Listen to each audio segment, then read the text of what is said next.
TIFU by not going to the hospital when I knew something was wrong with me.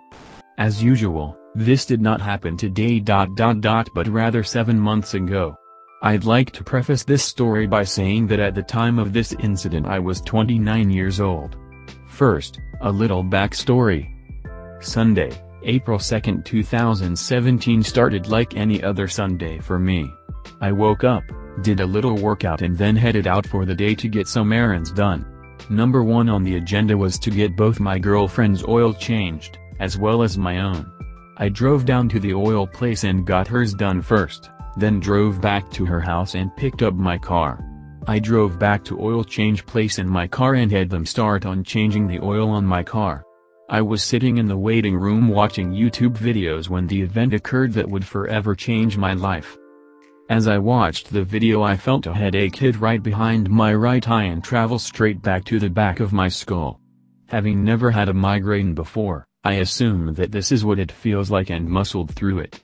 The pain was unrelenting but not unbearable, though I was a bit concerned at how fast it struck.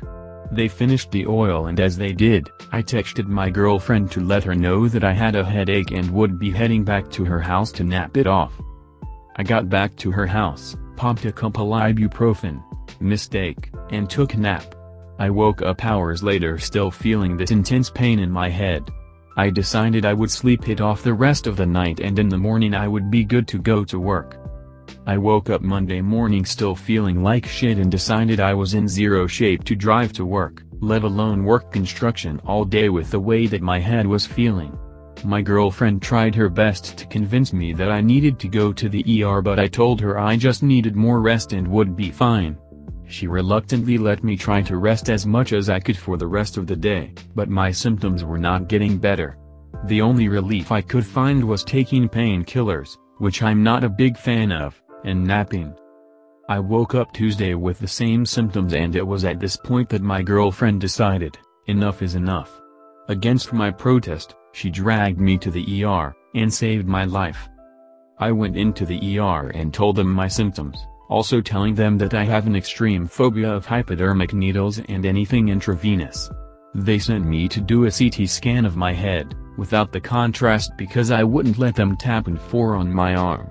The CT scan was performed and I was brought back to the room to await the results. As I sat there I caught the doctor who was seeing me jogging down the hallway. It was at this point I knew ... something was fucked up. Dave Chappelle voice. The driver came flying into the room and said, "Hey listen man, you've had a stroke and you've got a pretty major bleed going in your brain right now. I need to tap in for on you right now, do another CT scan with the contrast and then get you out of this hospital and to Stanford ASAP."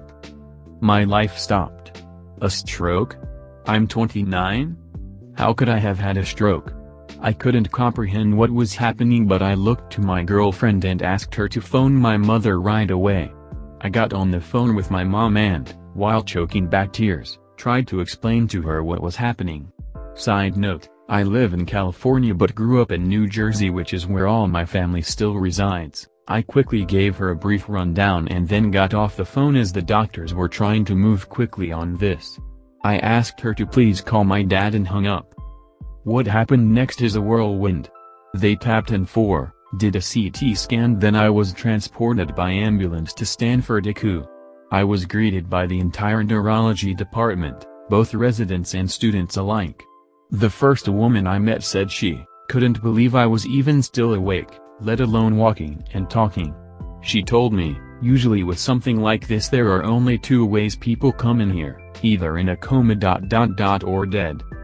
As I laid in ICU they tapped an A-line, directly into the artery in my wrist and then 2 more 4s, for a total of 4, into my other arm. They had me sign over in my power of attorney right away because they were absolutely sure that my condition would deteriorate and I wouldn't be capable of making decisions for myself. They were artificially lowering my blood pressure to prevent more bleeding into the brain, as well as, had some other fluids running through me. My parents flew in from Jersey by the next day and I was sent for an angiogram later that afternoon, Wednesday. If you've never had an angiogram ... consider yourself lucky. I've had 3. They lay you on a table and sedate you with drugs, though you are not asleep. They then tap your femoral artery through your groin and run a catheter all the way up to your neck, where they directly inject contrast dye to get a more clear picture of the veins and arteries in your brain. Let me repeat, you are awake for this. The first angiogram was inconclusive because there was too much blood in my brain. The blood actually blocked the picture and they couldn't see anything. I was stabilized, the bleed had stopped, and I was allowed to leave the hospital by Friday morning.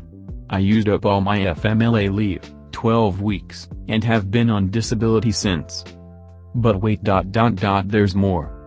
6 weeks later I had to go back to Stanford for another angiogram to try and solve the mystery of what caused the stroke. This time they found the culprit. I had what is known as an arteriovenous fistula burst inside my brain. It's when an artery incorrectly attaches itself to a vein and pumps high-pressure blood into a low-pressure system, thus causing the vein to burst. To my understanding, the only way this happens is either from a major blow to the head, which I did not take, or from a case of bad luck, which sounds more my speed. 6 weeks after finding out what caused the stroke, I went in to have a fully invasive surgery performed to fix the issue. I was put to sleep, had my head cut open and my brain operated on for 12 hours by the best neurosurgeons in the world. A third angiogram was performed while I was asleep because they could not locate the fistula at first. I awoke later that night in the most immense amount of pain I have ever been in. While I was asleep, 2 more 4s had been put into my arm, and a line had been put in my wrist again, and I had a C line, which is an 4 in your chest that runs to your heart, put in as well. The fentanyl was about 5 minutes of relief followed by 55 minutes of me begging for more painkillers.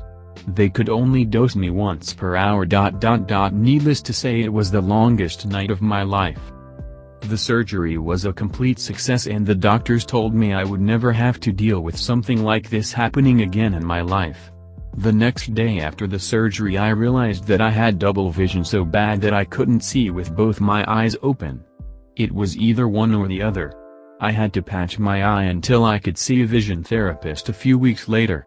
My surgery was on a Wednesday and by Friday I was released, though still in an incredible amount of pain. Fast forward to October 2, 2017. My vision was nearly back to normal, and after 6 months of being on disability, I was finally ready to return to work.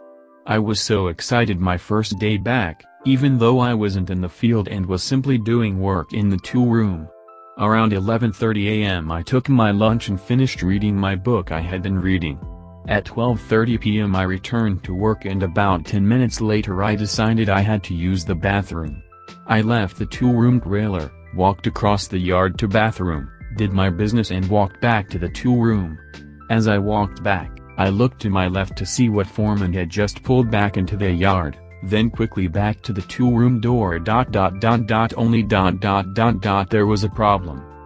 I could see the door, but in my peripheral vision there was what I describe as a floating bubble, that had the scene from my left still playing in it like it was on repeat, and it was flashing like a strobe light. I got into the tool room, sat down and tried my best to blink away whatever this was.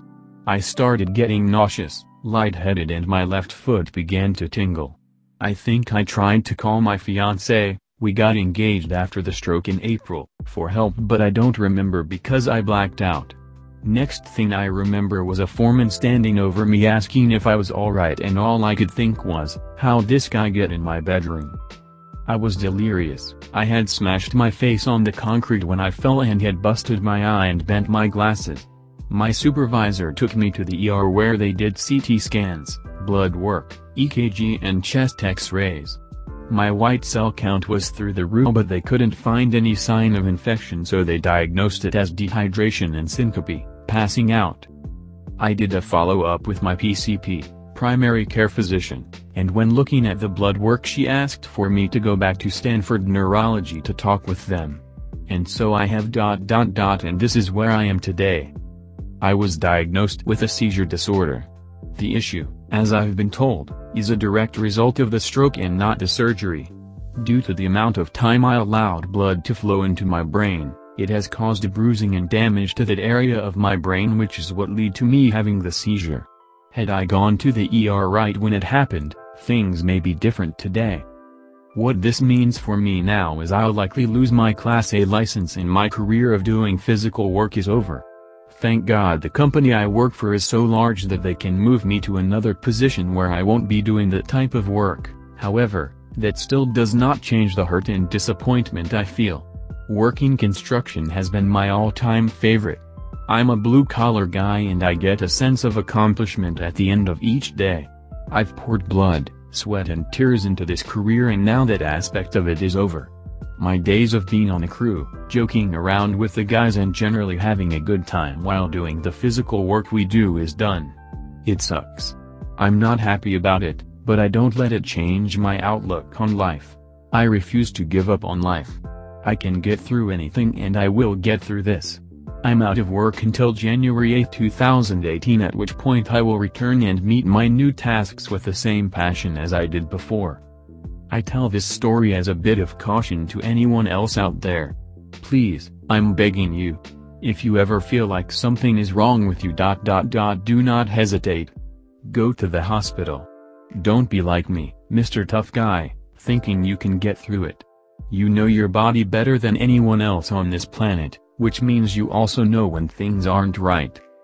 I thank you all for taking the time out of your day to read my story. May God bless your life and your health. ZK. TLDR, had a stroke at age 29, almost died, had brain surgery, recovered, went back to work only to have a seizure my first day back caused by the stroke, and am still awaiting return to work.